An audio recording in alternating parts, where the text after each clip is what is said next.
ನಮಸ್ತೆ, ಇದು ತನ್ವಿತ mummy kitchen. ಇವತ್ತು ನಾವು ಕರಿಬೇವು ಮಸಾಲೆ ರೈಸ್ ಹೆಂಗೆ ಮಾಡೋದಂತ ಹೇಳ್ಕೊಡ್ತೀನಿ ರೀ. ಅದಕ್ಕೆ ಉಳ್ಳಾಗಡ್ಡಿ, ಬೆಳ್ಳುಳ್ಳಿ, ಸ್ವಲ್ಪ ಕರಿಬೇವು, ಮೆಣಸಿನ್ಕಾಯಿ ಮತ್ತು ಕೊತ್ತಂಬರಿ ಬೇಕು. ಉಪ್ಪು, ಅರಿಶಿನ, ಶೇಂಗಾ, ಕಡಲೆಬೇಳೆ ಮತ್ತು ಒಗ್ಗರಣೆಗೆ ಮತ್ತು ಸ್ವಲ್ಪ ಕರಿಬೇವು, ಕೊಬ್ಬರಿ ಪುಡಿ, ಒಂದು ಸಣ್ಣ ನಿಂಬೆಹಣ್ಣಿನ ರಸ, ಅಡುಗೆಗೆ ಸ್ವಲ್ಪ ಎಣ್ಣೆ ಮತ್ತು ಸ್ವಲ್ಪ ಜೀರಿಗೆ, ಸಾಸಿವೆ, ಸೈಡಿಗೆ ಒಂದು ಜಾರ್ನ್ಯಾಗ ಕರಿಬೇವು ಮತ್ತು ಕೊತ್ತಂಬರಿ ಒಟ್ಟಿಗೆ ಹಾಕ್ಕೊಂಡು ಬೆಳ್ಳುಳ್ಳಿ ಮತ್ತು ಮೆಣಸಿನ್ಕಾಯಿ ಹಾಕಿ ರುಬ್ಕೊರಿ. ಒಂದು ಪೇಸ್ಟ್ ಆಗ್ತದೆ. ಇಲ್ಲೇನೈತೆ ಹೊಲಿ ಹಚ್ಕೊಂಡು ಕಡಾಯಿದಾಗ ಸ್ವಲ್ಪ ಎಣ್ಣೆ ಹಾಕ್ಕೊಂಡು ಜೀರಿಗೆ, ಸಾಸಿವೆ ಹಾಕೋರಿ. ಹಾಕ್ಕೊಂಡ್ಮೇಲೆ ಸ್ವಲ್ಪ ಒಗ್ಗರಣೆಗೆ ಕರಿಬೇವು ಹಾಕೋರಿ. ಕರಿಬೇವು ಹಾಕ್ಕೊಂಡ್ಮೇಲೆ ಕಡಲೆಬೇಳೆ, ಶೇಂಗಾ ಮತ್ತು ಉಳ್ಳಾಗಡ್ಡಿ ಹಾಕೋರಿ.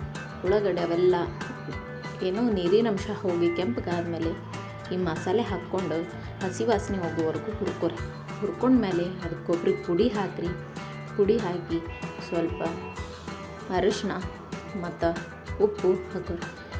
ಇದು ಎಷ್ಟು ಇಂಪಾರ್ಟೆಂಟ್ ಅಂದ್ರೆ ಕರಿಬೇವು ನಮ್ಮ ಲೈಫ್ ಒಳಗೆ ಅದು ನಮ್ಮ ಬಾಡಿಗೆ ಕಬ್ಬಿಣದ ಅಂಶ ಕೊಡ್ತೈತಿ ಮತ್ತು ಕೂದಲು ಬೆಳೆಯೋಕ್ಕೆ ಭಾಳ ಅನುಕೂಲ ಆಗ್ತೈತಿ. ಸೊ ಹಂಗಾಗಿ ನನಗಂತೂ ಫೇವ್ರೇಟ್ ಅಂದರೆ ಕರಿಬೇವು ರೈಸ್. ಸೊ ಅದೆಲ್ಲ ಮಸಾಲೆ ರೆಡಿ ಆದಮೇಲೆ ಇದಕ್ಕೆ ಅನ್ನ ಹಾಕೋರಿ. ಆ ನಿಂಬೆಹಣ್ಣಿನ ರಸ ಹಾಕಿ ಚೆಂದ ಕಲಿಸ್ಕೊಂಡ್ಮೇಲೆ ನೋಡಿರಿ ಎಷ್ಟು ಚೆನ್ನಾಗಿರೋ ರೈಸ್ ಆಗುತ್ತಲ್ಲ. ತಿಂದು ಟ್ರೈ ಮಾಡಿ, ಟೇಸ್ಟ್ ನೋಡಿ ಕಮೆಂಟ್ ಮಾಡಿರಿ. ಲೈಕ್, ಶೇರ್, ಸಬ್ಸ್ಕ್ರೈಬ್ ಮಾಡಿರಿ. Thank you.